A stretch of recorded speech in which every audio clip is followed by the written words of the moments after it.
Olá, tudo bem? Nesse nosso encontro aqui, a gente vai concluir o assunto da Segunda Guerra Mundial.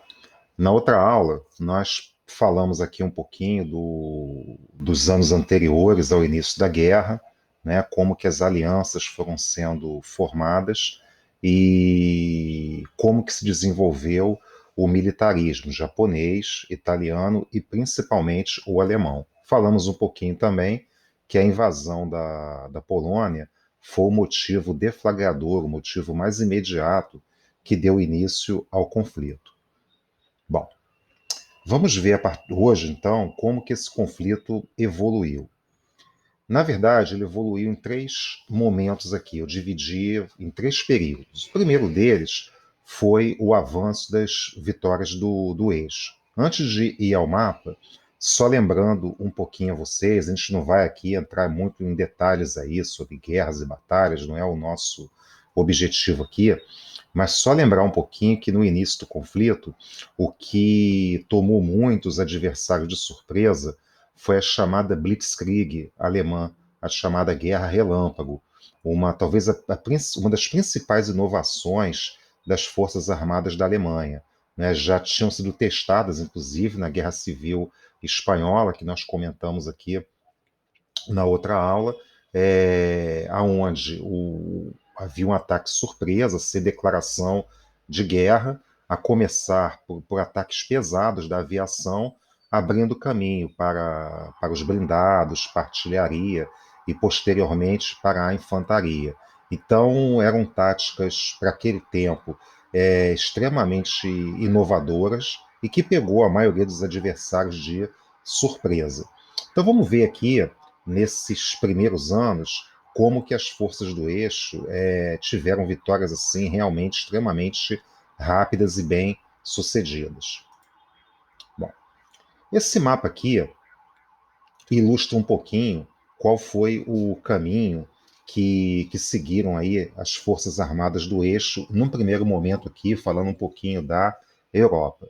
Vocês observem que nessa legenda aqui, que eu estou sinalizando para vocês, você tem aqui em cores aqui, verde claro, aí já um pouco mais verde escuro, depois em amarelo, depois em verde mais escuro ainda, como que as forças do eixo evoluíram em suas conquistas entre 1939 e 1942. Então observem que num primeiro momento a Alemanha concentrou suas atenções na invasão da França, né, em que ela rapidamente tomou o território, né, e depois, ao longo do tempo, ela foi invadindo aqui a Dinamarca, Noruega, certo? Depois chegou a ocupar uma boa parte da Polônia, inclusive essa ocupação da Polônia foi anterior ao início da guerra, fez parte lá daquele pacto que o Hitler tinha assinado com Stalin ainda em 1939. Bom, então, em 1941, já uma grande parte da Europa aqui, certo, já estava sob controle alemão. Chama atenção para um detalhe.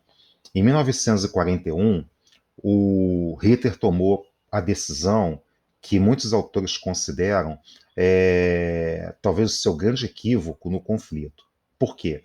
Porque em 1941 ele, de forma unilateral, rompeu exatamente esse pacto com Stalin, que nós comentamos aqui há pouco, e deu início à chamada Operação Barbarossa, né, invadindo o território da União Soviética. Lembrando que na concepção ideológica do nazismo, o território da Rússia, naquele tempo União Soviética, representaria o seu espaço vital, certo? Ou seja, é um território de muitas terras férteis e que seriam apropriados para aplicar a ideia da superioridade racial dos germânicos sobre um povo que eles consideravam inferiores racialmente, que eram os eslavos. Então, só para vocês terem uma ideia, e até 1941, as forças da Alemanha já tinham chegado até essa região que está aqui em amarelo, né? Já tinham cercado Leningrado, estavam pertinho de Moscou e também estavam chegando em Stalingrado. Daqui a pouquinho eu vou voltar a falar um pouquinho sobre isso. Por que se considera que essa atitude do Hitler, que foi uma atitude que inclusive contrariou vários dos seus comandantes militares, por que ela é considerada um equívoco do ponto de vista militar? Porque na frente ocidental, a Alemanha não havia ainda concluído totalmente suas conquistas. Ainda restava um grande adversário que era a Inglaterra. A Inglaterra estava praticamente sozinha resistindo aqui aos ataques da Alemanha na frente ocidental, certo? Então, alguns comandantes militares da Alemanha entendiam que deveria se concentrar forças para impor uma derrota à Alemanha, perdão, uma derrota à Grã-Bretanha, à Inglaterra, antes de pensar em qualquer outro avanço militar. No entanto, houve um entendimento, principalmente do Hitler, que a Inglaterra cairia em questão de tempo, certo? E ele, contrariando muitas dessas orientações dos seus principais comandantes militares, resolveu invadir a União Soviética. Outro detalhe, uma curiosidade interessante também. O que fez a Inglaterra conseguir resistir aos pesados bombardeios da Alemanha, mas de forma a não permitir que o território fosse invadido? Bom, tem vários motivos que a gente pode entender isso. Primeiro, a eficiência militar da Inglaterra, a sua localização geográfica, por ela ser uma ilha, também ajudava um pouco a se defender. Mas uma curiosidade foi que os ingleses deram a utilização militar a um invento muito recente daquela época, que foi o radar. Portanto, os alemães, a aviação alemã, a Força Aérea Alemã, a Luftwaffe, como se falava, nunca conseguiu provocar na Inglaterra, ou fazer contra a Inglaterra, a chamada Blitzkrieg. Eles nunca conseguiram pegar os ingleses de surpresa, porque os radares que ficavam na costa da Inglaterra conseguiam, com alguma precisão, localizar que existia um ataque iminente dos alemães, que existiam aviões alemães a caminho.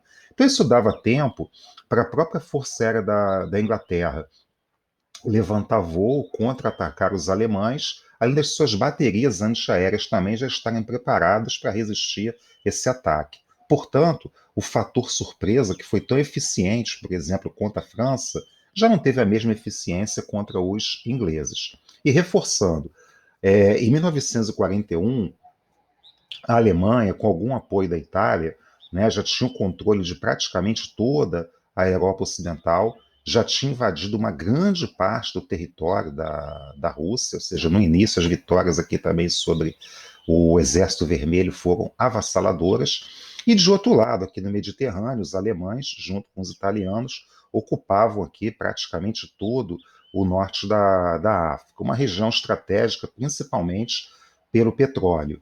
Sobre o petróleo, daqui a pouquinho, inclusive, a gente vai falar um pouco sobre o quanto ele era importante para as Forças Armadas da Alemanha e por que esse interesse tão grande sobre essas fontes de abastecimento, certo? Então, na Europa, a situação que se desenhava até 1941 era essa, quer dizer, a Alemanha, com o apoio aí coadjuvante da Itália, já tinha, portanto, o controle de praticamente todo o norte da África e da maior parte da Europa, inclusive a Rússia, né?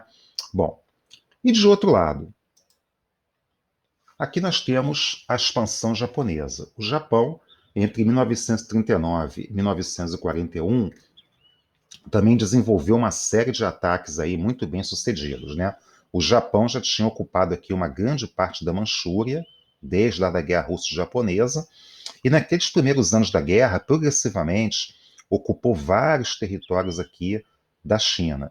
E, aproveitando-se também de que a França e a Inglaterra estavam ocupadas com a guerra contra a Alemanha na Europa, ocupou a Indochina, que era um protetorado francês, e ocupou também o Sião, que era outro território, só que aqui sob controle inglês. Então, como Inglaterra e França estavam muito ocupados na guerra na Europa, não havia muito como o que fazer para resistir ao avanço japonês aqui. Entretanto, em 1941, o Japão também veio a tomar uma decisão que depois se reverteu fortemente contra ele, que foi o ataque a Pearl Harbor, né, aqui próximo, aqui ao Havaí, certo? Então, o que acontece aqui? Aqui tínhamos a principal base militar norte-americana lá no Pacífico, certo? O que acontece? Até então, os Estados Unidos estavam numa posição militarmente neutra no conflito, embora fizessem lá, né, questionamentos diplomáticos ao Japão, até inclusive declarassem o embargo econômico ao Japão depois da invasão da China. O fato concreto é que eles não estavam diretamente envolvidos no conflito, né? Tinham muito mais uma oposição diplomática ali ao Japão e aos países do eixo em geral, mas sem qualquer intervenção direta. Quando os japoneses atacam Pearl Harbor, os norte-americanos não tiveram muito o que fazer e entraram definitivamente no conflito.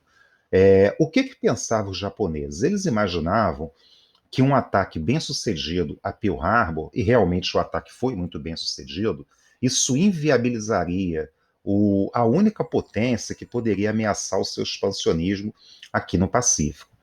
Só que isso no futuro se reverteu num grande erro, porque os Estados Unidos, ao entrarem na guerra, eles vão contar com duas vantagens que já tinham contado na Primeira Guerra. Primeira delas, eles vão entrar na guerra depois que ela já está ocorrendo há 2 anos, ou seja, enquanto os outros inimigos, né, já estão se desgastando, né, eles vão entrar na guerra sem ter sofrido um desgaste anterior. E aquilo que eu considero a principal vantagem, o seu território não esteve diretamente envolvido no conflito, ou seja, não houve, por exemplo, nenhum ataque de aviação, artilharia ou uma tentativa de invasão ao seu território. Então, isso deu condições, por exemplo, de toda a indústria norte-americana poder funcionar e atender plenamente às necessidades das suas forças armadas. Então, sem dúvida que no início o ataque foi muito bem sucedido, né? Durante algum tempo os Estados Unidos demoraram um pouco a reagir a esse ataque, entretanto acabaram trazendo para o conflito um inimigo que, ao entrar no conflito, vai ter um peso muito grande para os seus resultados posteriores. Bom, voltando aqui às nossas etapas, né? Entre 1942 e 43, nós tivemos aqui um período de equilíbrio, certo? Ou seja, nesses anos aqui, os Estados Unidos já estavam na guerra, como eu acabei de falar, o exército alemão, as forças armadas da Alemanha estavam na Rússia, e esses dois fatores aí serão essenciais para que essa guerra fique num ponto de equilíbrio. Né? Nesses anos aqui, nem as forças do eixo conseguem avanços significativos, mas os aliados já começam, nesses anos aqui, a entender um pouco como que as forças do eixo atuavam, quais eram as suas estratégias, e conseguiram aos poucos, nesses 2 anos aqui, equilibrar as ações, certo? Nesses 2 anos aí, o eixo começou a sofrer as suas primeiras derrotas que depois serão importantes. Então, por exemplo, os alemães sofreram sua primeira derrota para os britânicos, junto com os norte-americanos, na Batalha de El Alamein, aqui, bem no norte da África, e os norte-americanos conseguiram a sua primeira vitória expressiva contra o Japão, que foi aqui na Batalha de Midway. Né? Mas, apesar dessas duas vitórias, né, uma lá dos norte-americanos, juntamente com um apoio inglês na Batalha de El Alamein, também essa vitória no Pacífico também, óbvio que foi importante, mas ainda assim as forças do eixo continuavam, nesse momento aqui, 1942, ainda em ampla vantagem. Bom, deixa eu voltar aqui. Tudo isso começa a virar a partir de 1943. Por quê? Porque em 1943 acontece o desfecho daquela que foi talvez a batalha, talvez não, com certeza a batalha mais sangrenta da Segunda Guerra Mundial, que foi a Batalha de Stalingrado. Sobre isso, só resumir rapidamente um pouquinho como é que foi essa história. As Forças Armadas da Alemanha tinham se dividido em três partes na invasão da União Soviética. Uma parte em direção ao norte, cidade de Leningrado, né, que já foi Petrogrado, São Petersburgo, atualmente voltou a ser São Petersburgo, né? A cidade vinha fazendo uma resistência heróica ali contra o avanço alemão, né? Uma resistência desesperadora, mas os alemães não chegaram a tomar Leningrado. Assim como também havia uma resistência feroz aqui em Moscou, os alemães estiveram também muito próximos à cidade, mas não conseguiram conquistá-la. E a pergunta que se faz é a seguinte: geralmente, quando se invade um país, o foco principal, em tese, é a capital, porque ali está o coração administrativo e o comando do país, enfim, os órgãos públicos principais estão ali. O que explica que os alemães dessem tanta importância a essa batalha de Stalingrado? Bom, na verdade, alguns comandantes militares alemães, na verdade a maioria deles não dava tanta importância assim para a cidade, não. O que eles tinham muita importância era no avanço em relação a esta região aqui. Por quê? Porque aqui ficam algumas das principais reservas de petróleo da Rússia.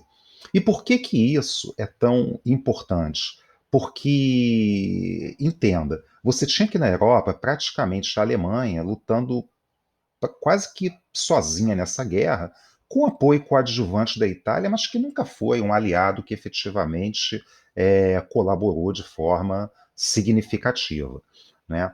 Bom, mas qual o interesse dos alemães, então, nessas reservas de petróleo? Por que que o petróleo era tão essencial? Porque, numericamente, o exército alemão era inferior aos outros. O que lhe dava vantagem é que era um exército altamente mecanizado, né, com muitos blindados, aviões, e isso demandava demais uma necessidade, um abastecimento permanente de petróleo. Então, para um exército altamente mecanizado, o petróleo era algo assim essencial para eles. Então, o que, que aconteceu?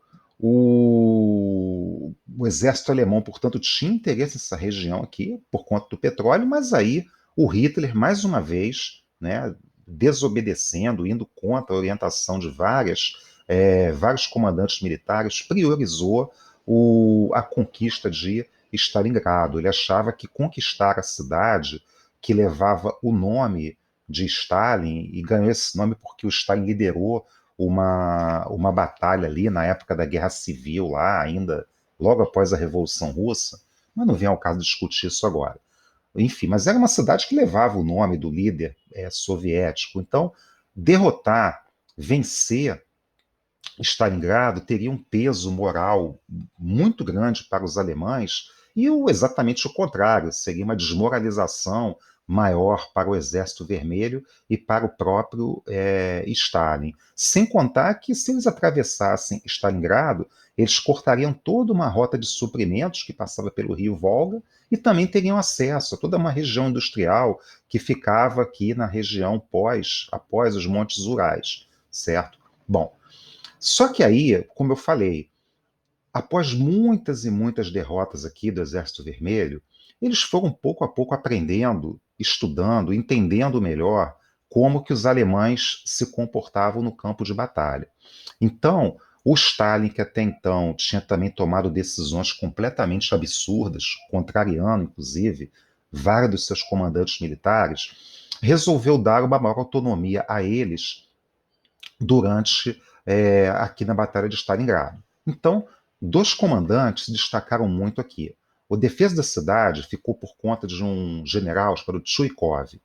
E o Chuikov conseguiu atrair os alemães para um combate mais próximo, um combate de curta distância, coisa que os alemães não estavam tão acostumados assim. Eles estavam muito acostumados, primeiro, com um ataque devastador, com aviações, com aviões, com blindados, e a cidade já estava completamente destruída, despedaçada, os bombardeios não surtiam mais tanto efeito. Até porque, né, se houvesse algum erro de cálculo, ou como os alemães já estavam aqui, né, já tinham ocupado, só para vocês terem uma ideia, 9/10 da cidade já estavam sob controle dos alemães. Então, se houvesse um ataque muito pesado de aviões e artilharia e tal, os próprios alemães poderiam ser atingidos. Então, o que fez o Chuikov? Ele conseguiu organizar uma resistência eficiente aqui em Stalingrado, com atiradores de elite, trazendo os alemães muito para o combate corpo a corpo. Enquanto isso, um outro general soviético, o Zhukov, ele fez uma manobra na época que surpreendeu totalmente os alemães. Os serviços de inteligência soviéticos tinham informação de que na linha de suprimentos dos alemães até Stalingrado, não eram os alemães que cuidavam disso, eram romenos, italianos, não eram forças tão bem treinadas, tão eficientes quanto eram as forças alemãs. Até porque, pessoal, imaginem toda a logística necessária para os suprimentos alemães chegarem a 3 regiões tão distantes como essas aqui. No caso de Stalingrado, a inteligência soviética sabia que aqui nessa linha de suprimentos não eram tanto alemães que estavam. Então o que fez Zhukov? Enquanto o Chuikov resistia aqui em Stalingrado, ele fez uma manobra, que a gente chama de pinça, onde uma parte do exército deslocou-se mais ou menos nessa direção, uma outra parte veio por aqui, e eles conseguiram pegar os alemães de surpresa nas torres de suprimento, né, ainda em 1900 final de 1942, e essas duas forças conseguiram se encontrar aqui na linha de suprimentos, atrás dos alemães, e conseguiram com isso fazer o cerco. Ao fazerem o cerco, deixaram os alemães isolados aqui. Isolados, sem reforços, sem suprimentos, e agora cercados pelos dois lados pelo Exército Vermelho. E aí o Exército Vermelho, pouco a pouco, foi se aproximando e fez um ataque devastador sobre os alemães. Foi a sua, sem dúvida alguma, sua primeira e mais expressiva derrota nessa guerra, né? Porque é bom lembrar, pessoal, que uma guerra ela não é vencida só pela superioridade bélica, né? Além da estratégia, a questão moral tem um peso muito grande. E essa vitória do Exército Vermelho de Stalingrado teve um peso muito significativo, porque, primeiro, entenda, um soldado alemão, ele era educado na academia de que forma? Ele aprendia que o germânico era uma raça superior e que o eslavo, no máximo, se prestaria para ser seu escravo, uma vez que seria uma raça inferior. E justamente a primeira e mais significativa derrota que os alemães sofreram até aqui veio exatamente numa batalha contra um povo que eles consideravam racialmente inferior. E, por outro lado, moralmente, para o Exército Vermelho, o que ficou claro para eles? Que o exército alemão não era invencível. Tanto assim que, após a vitória de Stalingrado, progressivamente o Exército Vermelho começou uma contraofensiva contra os alemães e não parou mais até 1945.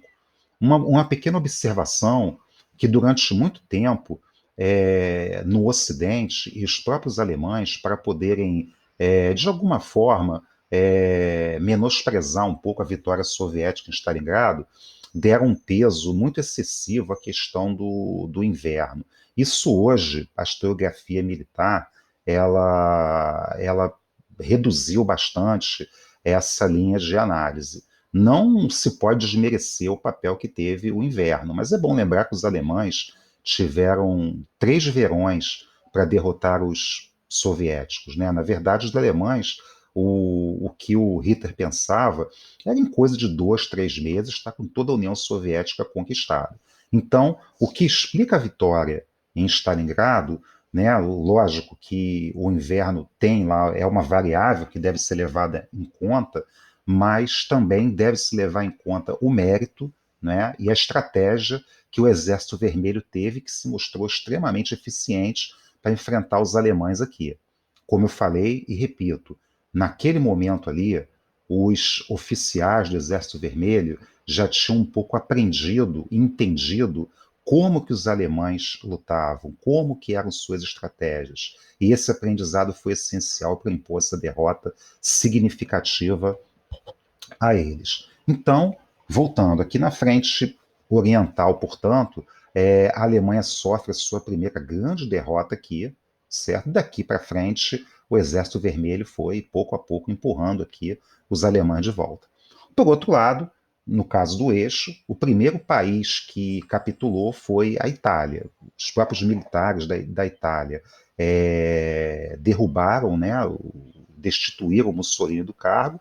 Ele se refugiou aqui no norte, que passou a ser defendido pela Alemanha até 1945, mas em 1943, oficialmente, a Itália já tinha se rendido, já tinha oferecido rendição aos aliados. Foi, inclusive, em 1944, que os brasileiros, a Força Expedicionária Brasileira, juntamente com outras forças expedicionárias, acabaram entrando no conflito, né? E é bom lembrar que os brasileiros, os pracinhas, quando vieram para a Itália, já não enfrentaram propriamente os italianos, enfrentaram os alemães. Eram os alemães que estavam aqui defendendo o que sobrou do regime fascista aqui no norte do país, certo?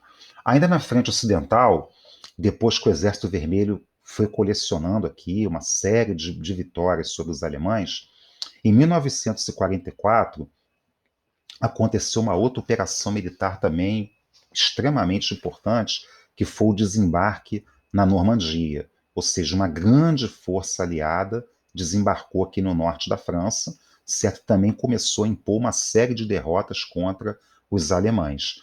Portanto, quando chega o final de 1944 e o início de 1945, a Alemanha já não tem mais a Itália ao seu lado aqui na guerra, está lutando mais sozinha do que nunca, sendo pressionada na frente leste pelo Exército Vermelho e na frente oeste agora pelos aliados, né, que já em 1944 libertam a França e começam a invadir o território da Alemanha, né? Então, quando começa em 1945, a Alemanha já está sendo invadida pelos dois lados, né, tanto pelos aliados como pelo Exército Vermelho, que foi pouco a pouco expulsando os alemães daqui, e definitivamente, oficialmente, a derrota da Alemanha acontece quando, em 2 de maio de 1945, o Exército Vermelho chega aqui em Berlim. Logo depois também, os aliados, dias depois, chegam aqui e aí impõem aos militares alemães a rendição e se tem a notícia de que o Hitler já havia cometido suicídio. Bem, quando é que a guerra oficialmente acaba? Ainda restava o problema aí do Japão. Lá na Europa já estava resolvida, a Itália derrotada, a Alemanha também já em maio derrotada, e restava, portanto, o Japão. Então aí o Japão começa a ser duramente pressionado de 44, 45 pelos norte-americanos, né, que vão pouco a pouco aqui fazendo uma contraofensiva, certo? Uma batalha importante foi essa aqui de Okinawa, uma batalha duríssima que os norte-americanos enfrentaram, mas que venceram, o que abriu caminho para os ataques mais diretos aqui ao Japão.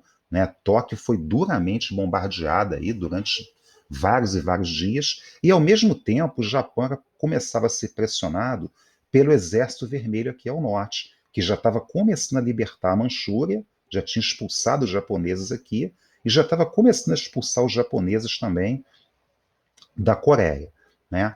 E aí, em 1945, no dia 6 de agosto, acontece, surpreendendo o mundo, o primeiro ataque a Hiroshima e depois, no dia 9, o ataque aqui a Nagasaki, os ataques das bombas atômicas, uma arma que até então ninguém conhecia, que já vinha sendo testada pelos norte-americanos lá no deserto lá do Novo México, né, mas que foi pela primeira vez lançada efetivamente numa guerra aqui nesse mês de agosto. Então, esse ataque devastador fez com que o Japão rapidamente se rendesse aos norte-americanos. certo? Há uma discussão muito grande em relação aí ao lançamento dessas bombas, né? Uma discussão política e ética, né? Os norte-americanos sempre argumentaram naquele tempo de que era uma forma de obrigar os japoneses rapidamente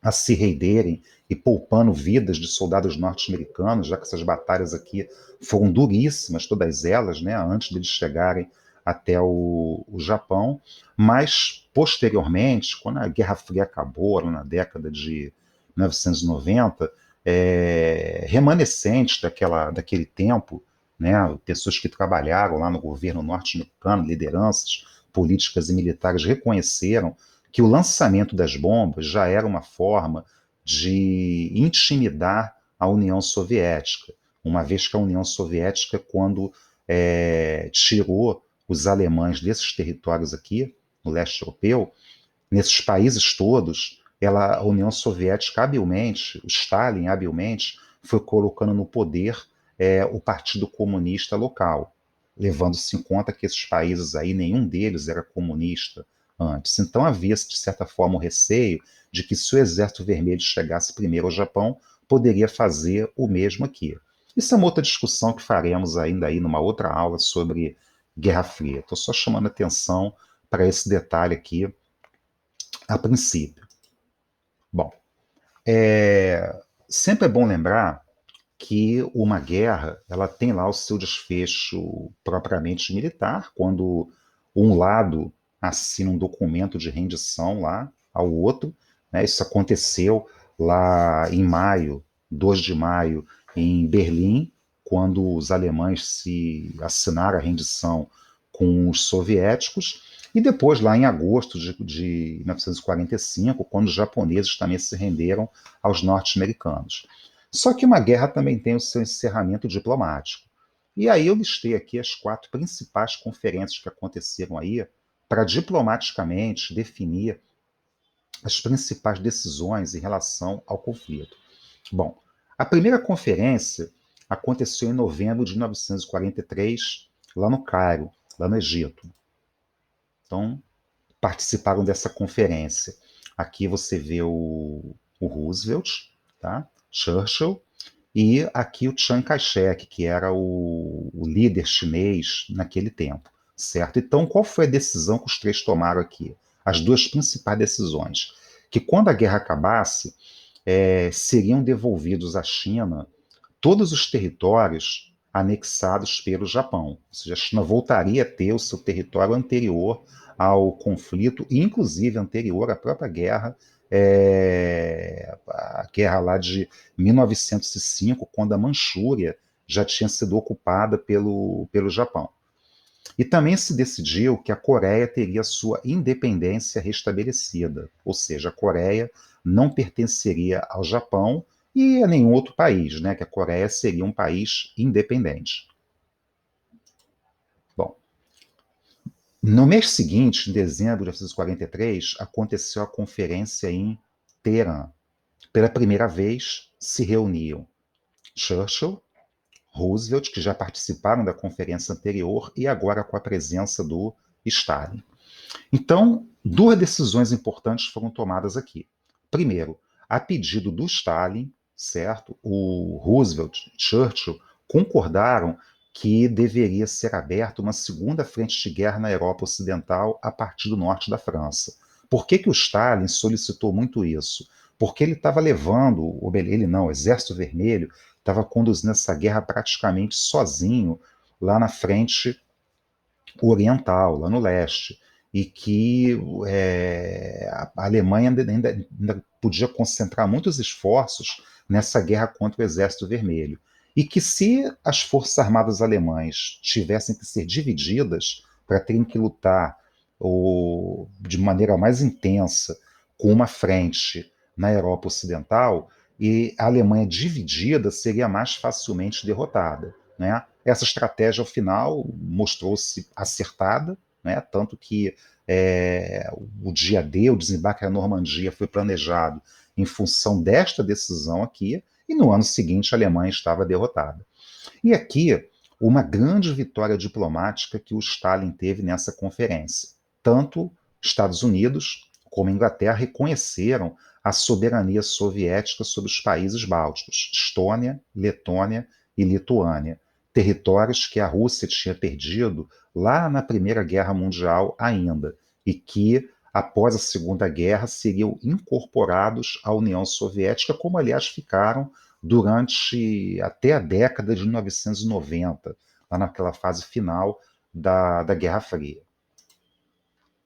Bom, terceira conferência foi a de Alta, que fica lá em território russo mesmo, foi em fevereiro de 1945. Mais uma vez se reuniram Stalin, Roosevelt e Churchill, né? Então, aqui já estava claro para os três que a derrota da Alemanha era uma questão de tempo. Já estávamos aqui em fevereiro de 1945, né? A Alemanha já estava praticamente cercada pelos aliados por todos os lados. E aí a grande questão era o seguinte: o que fazer com a Alemanha depois que a Alemanha capitulasse, né? O que seria feito do país? Aí quais foram as decisões? Primeiro, após a capitulação, quando a Alemanha se rendesse, a Alemanha seria dividida em zonas de ocupação, que seriam administradas por um conselho aliado, ou seja, um conselho composto por representantes dos vencedores no conflito. E aqui, uma outra vitória importante aqui do Stalin, uma vitória diplomática, né? Mais uma vez, Churchill e Roosevelt reconheceram o leste europeu como uma área de influência da União Soviética, ou seja, aqueles países, ao saírem do domínio alemão, a sua reorganização política e administrativa seria feita pela União Soviética. Como eu disse há pouco, o Stalin posteriormente tirou proveito disso para colocar nos governos daqueles países lideranças socialistas leais à União Soviética. A gente vai voltar muito a esse assunto aí quando tivermos a nossa aula sobre Guerra Fria. E também uma outra vitória diplomática aqui do Stalin. O Stalin aceitou entrar na guerra contra o Japão, mostramos inclusive isso no mapa anterior, em troca de territórios que ele tinha perdido lá na guerra russo-japonesa em 1904. Né? Então, ele entrou na guerra, como vimos no mapa, mas teve essas compensações territoriais aqui ao final. E, por fim, a Conferência de Potsdam. Potsdam seria uma espécie de subúrbio de Berlim, a Alemanha já derrotada, ela foi derrotada em maio, né? E aí em julho de 45 houve uma última conferência lá. Bom, nessa conferência se reuniram lá. Agora vocês vão até estranhar, o Stalin mais uma vez está presente, mas ao invés do Truman, perdão, ao invés do Roosevelt, quem te vê aqui na foto é Henry Truman, seu vice-presidente. Né? O Roosevelt havia morrido no dia 12 de abril, né? Já estava com a saúde muito fragilizada, ele era acometido de poliomielite, né? Havia falecido, e aí o seu vice-presidente tinha assumido, e ele que vai conduzir as negociações aqui representando os Estados Unidos.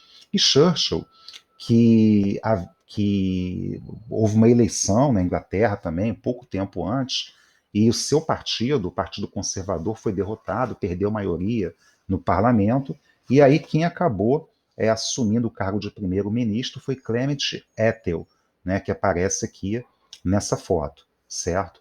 Bom, então, nessa conferência já serão tomadas decisões com a derrota da Alemanha já definitiva, já a Alemanha já havia se rendido. Então, quais as decisões principais?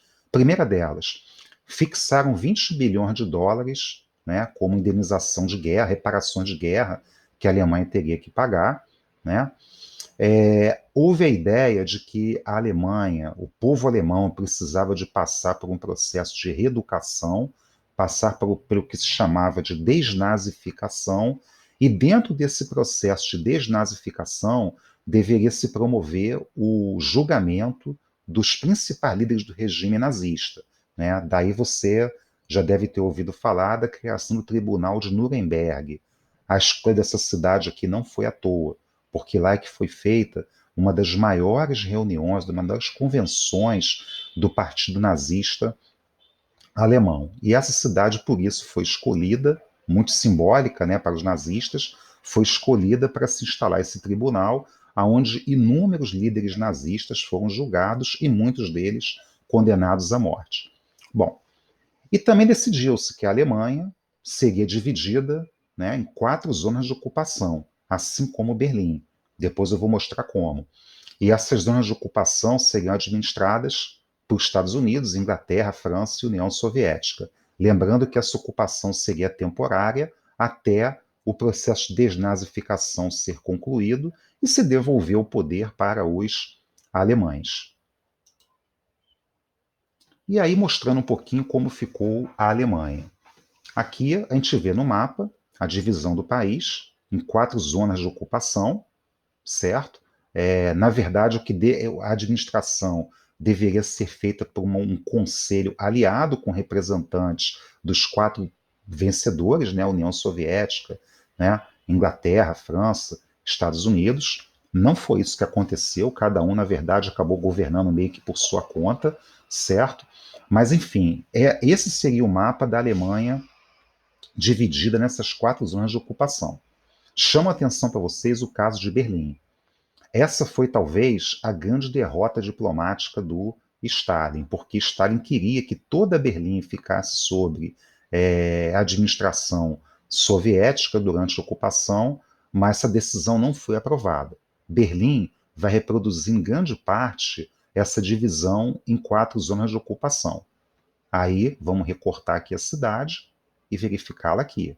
Berlim também foi dividida em 4 áreas de ocupação. Então você vê, você tem um território aqui, né, a antiga capital da Alemanha, encravada aqui num território sob controle soviético, mas que também estava dividido em 4 zonas de ocupação. Né? Não é o nosso assunto agora, a gente vai falar sobre isso em Guerra Fria, mas não é por acaso que durante a Guerra Fria Berlim foi um dos principais focos de tensão daquele conflito, certo? Porque depois que a ocupação foi encerrada, esse território que está em vermelho virou a chamada República Democrática da Alemanha, ou como ficou conhecida, a Alemanha Oriental, né? Uma aliada da União Soviética, e esse outro território aqui acabou se fundindo e virando a chamada República Federal da Alemanha, ou como muitos conhecem aí, Alemanha Ocidental. Entretanto, Berlim também vai acabar reproduzindo essa mesma divisão. Né? Nós teremos durante a Guerra Fria uma parte de Berlim que era administrada pelo governo da antiga Alemanha Oriental e uma outra parte de Berlim governada pelo antigo governo da Alemanha Ocidental. Portanto, um enclave capitalista dentro de um país socialista vinculado, leal à União Soviética, certo? Vocês certamente já ouviram falar, pelo menos, que certamente foi o maior símbolo da Guerra Fria, que foi a construção do Muro de Berlim. Mas isso aí é assunto para outra aula, não vamos tratar disso aqui nesse momento ainda. Bom, qual vai ser a nova ordem internacional nesse pós-guerra? Óbvio que os mapas da Europa e da Ásia foram reformulados, já falamos sobre isso, inclusive, ali na, quando falamos das conferências, até porque tanto o Japão como a Alemanha, Itália, fizeram alterações em fronteiras, tudo isso teria que ser desfeito, né? E o pós-guerra foi muito marcado por isso aqui, pela chamada bipolaridade e a Guerra Fria. Isso aqui foi a grande mudança na ordem internacional do pós-Segunda Guerra Mundial. Só para poder falar muito superficialmente sobre o assunto ainda, a Europa ficou mais ou menos assim, dividida em áreas de influência. Ou seja, aqui a oeste, a Europa Ocidental, o que está aqui em verde escuro, certo? Eram os países que faziam parte do mundo ocidental, capitalista, em alinhados aos Estados Unidos. Essa bolinha que aparece aqui em vermelho eram os países signatários da chamada OTAN, Organização do Tratado do Atlântico Norte. Falaremos sobre isso em Guerra Fria. E outro lado, nós temos aqui, né, os países da Europa Oriental, certo? Países com regimes socialistas, a maioria deles, excetuando-se a Iugoslávia, né, leais à liderança soviética, e esse triângulo que aparece aqui em azul eram os países signatários chamado Pacto de Varsóvia, a aliança militar dos países socialistas. Também trataremos disso numa aula específica de Guerra Fria. Só chamar a atenção de vocês que essa parte que está aqui marcada, com esses traços vermelhos aqui no mapa, são os territórios que a União Soviética anexou como consequência daquelas conferências que nós tratamos aqui agora há pouco. Na verdade, muitos desses territórios eram territórios russos que foram perdidos na Primeira Guerra Mundial e que agora voltavam a pertencer à União Soviética. Só lembrar vocês que esse mapa também já passou por muitas mudanças ao final da Guerra Fria. Mas esse assunto, como eu falei, para uma outra aula. Né?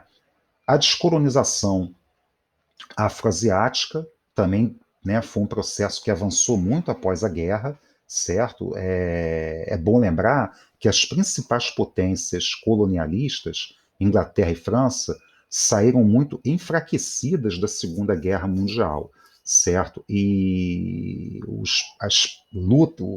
as frentes que lutavam pela libertação na África e na Ásia aproveitaram aquele contexto, se reorganizaram, se fortaleceram e tiveram, inclusive, o apoio tanto da União Soviética como do próprio Estados Unidos para começarem a conquistar a sua independência. A gente vai voltar a esse assunto, inclusive, aqui numa aula específica para tratar dele. E vamos ver a relação que há entre ele e a própria Guerra Fria.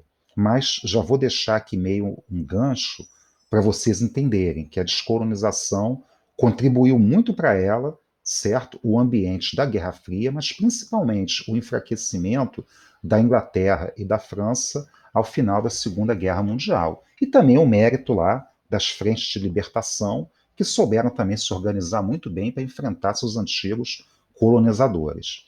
E por fim, uma mudança importante, né, foi a criação da Organização das Nações Unidas, certo? A ONU foi criada para zelar pela diplomacia, por evitar que um novo conflito como aquele acontecesse e se empenhar para que as soluções, as divergências entre os países fossem solucionadas pela via diplomática e não pela via militar. Comparando a ONU com a antiga Liga das Nações, por mais que se possa criticar que a ONU cometeu alguns erros ao longo da sua história, algumas omissões importantes, falaremos sobre isso, inclusive, em Guerra Fria, mas não há dúvida que não podemos deixar de reconhecer que a ONU teve um papel muito importante no que se refere à defesa dos direitos humanos, assim como também a ONU teve um papel muito importante nesse próprio processo de descolonização afroasiática. Chamo muita atenção para o protagonismo que a ONU teve, por exemplo, na condenação do regime racista que perdurou durante décadas e décadas na África do Sul, que foi o apartheid. Né? É bom lembrar que durante algum tempo o África do Sul, no tempo do apartheid, virou praticamente um país marginalizado na diplomacia internacional, ao ponto, por exemplo, de não poder participar nem de Olimpíada e nem de Copa do Mundo. Então, de certa forma, a condenação e o cerco ao racismo lá na África do Sul, ao apartheid, a ONU teve um papel muito importante nesse processo e não podemos deixar de reconhecer isso como um aspecto bastante positivo da sua atuação. Bom, encaminhando já aqui para o final, né, a minha recomendação de leitura para vocês, né, dado o livro que vocês já receberam, tá? Tem lá um capítulo bem interessante que trata sobre esse assunto, e é isso. Né? O que eu tinha para falar com vocês sobre a Segunda Guerra Mundial era basicamente isso. Né? É importante, muito mais do que saber a data da batalha A, B ou C, é entender como que o conflito se desenvolveu, né? O que levou esse conflito tão brutal, sem dúvida alguma, o mais brutal que houve na história, E também entender, muito importante entender o que houve nesse mundo do pós-guerra, certo? Esse mundo do pós-guerra, a gente vai entender um pouquinho mais à frente aí em dois assuntos que trataremos à parte.